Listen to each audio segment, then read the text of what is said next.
Hello, welcome to Back to School Night 2020. One that I'm sure is different than you've ever attended before, none like I ever attended as a parent or in my 11 years as teaching. I teach three sections of World in Transition. Two of the sections are co-taught with Mrs. Gibson. We are socially distanced, that's why we're not appearing together in the same video. When we're at school, we co-teach, but we co-teach from different classrooms when we're meeting with your students on either Google or in the future, Zoom. All right.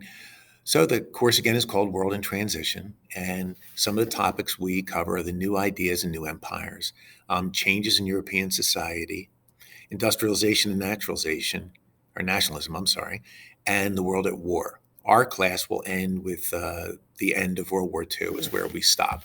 And then in 12th grade, they have an option to pick up a class that picks up at that point.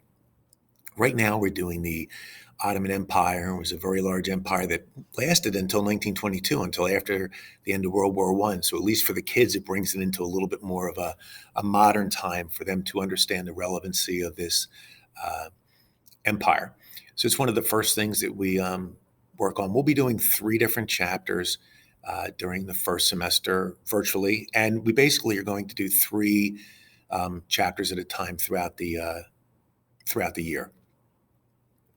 Okay, some of the projects that the kids will work on are Google slide presentations, and some of your children have already done that. We'll work on research papers. We also will do group projects, and we'll be able to do those when we do those in breakout rooms or Google Meets. We have not done that yet, but that'll be coming up soon. Research papers they can do on their own, and like I say, Google slide projects, they've already worked on some of those. Now, more virtually, more when we're in person, we would do current events on some Fridays.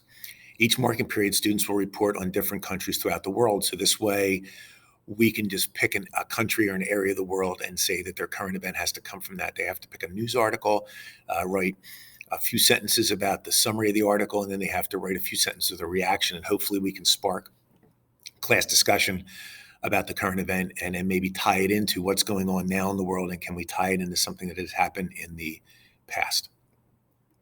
All right. 1 week's notice will be given before each test. Now, pretty much when we're virtually, we're going to be working chapter section quizzes. We understand that the kids are at home. They can have access to their materials for going through the tests, so we won't be giving the larger tests like we normally would do if we're in person.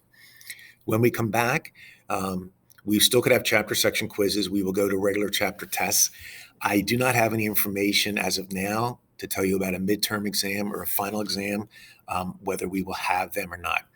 But we'll do chapter section quizzes while we're virtual, and then when we come back into classroom, then we will do chapter tests. All right. The best way to reach me is my email address is right there. If it's a co-taught class with Mrs. Gibson, her email address is there also. We have the same office hours, so it's on even days from 2:15 to 2:45. My link for virtual office hours is there, and so is Mrs. Gibson's.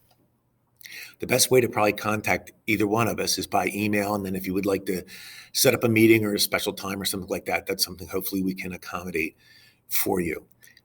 When we're in the virtual setting, everything is done through a Google Meet. The kids come online. We may show a short video and ask some questions. The kids can go offline, watch the video, answer the question, come back in. We'll have a discussion. We read primary sources and have questions and discussions from those primary sources. We also do geography exercises because I think it's important for them to recognize the different areas of the world that we're talking about and seeing it on a map instead of just plain talking about the class. So we do a combination of assignments and quizzes that help to make up your students' grades. I hope you all have a good evening, and I hope to see all of your children in person very soon. Have a good night.